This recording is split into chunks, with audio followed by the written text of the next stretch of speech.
Chers BibTubeurs, bonjour! Corinne, animatrice d'atelier d'écriture à Bourges, nous lit et nous donne envie de lire un grand poète.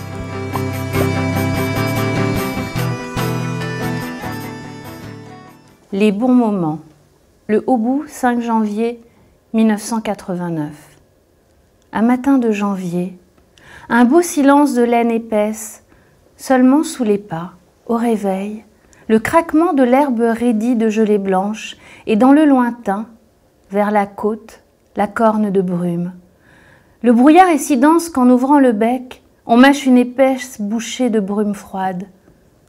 L'eau verte et immobile et glacée, dans la cuvette de rochers où la mer demeure à marée basse, nous avons plongé nus, surpris et contents que le cœur ne s'arrête pas net. Un matin d'été, un murmure de rouée, un chuchotement de soleil, un froissement de buissons, un bourdonnement de minuscules voix basses. C'est un essaim d'abeilles suspendu au poirier. On va prévenir mon vieil oncle. Il vient avec le masque de tulle, les gants et le sac à essaim. Il va installer les errantes dans une ruche neuve. Les demoiselles blondes disent merci à leur manière. Et le soleil, ce grand fou, fait la roue dans le ciel et son tour régulier.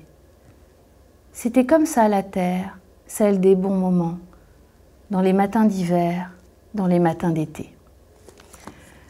Donc, de Claude Roy, tiré de L'étonnement du voyageur, publié chez Gallimard, 87-89.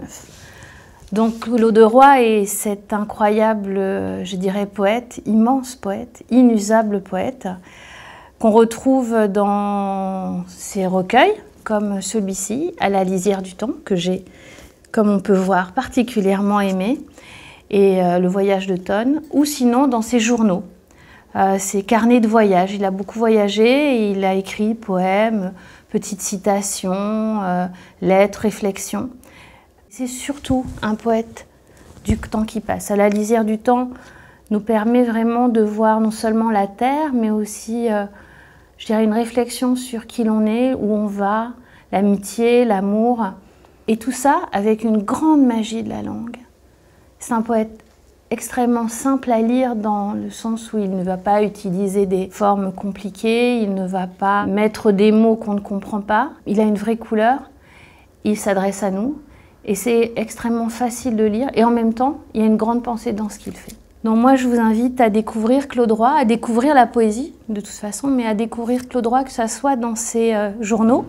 C'est toujours très intéressant de lire le journal d'un poète et de le lire aussi dans tout simplement ses recueils qui sont parus tous chez Gallimard en fait.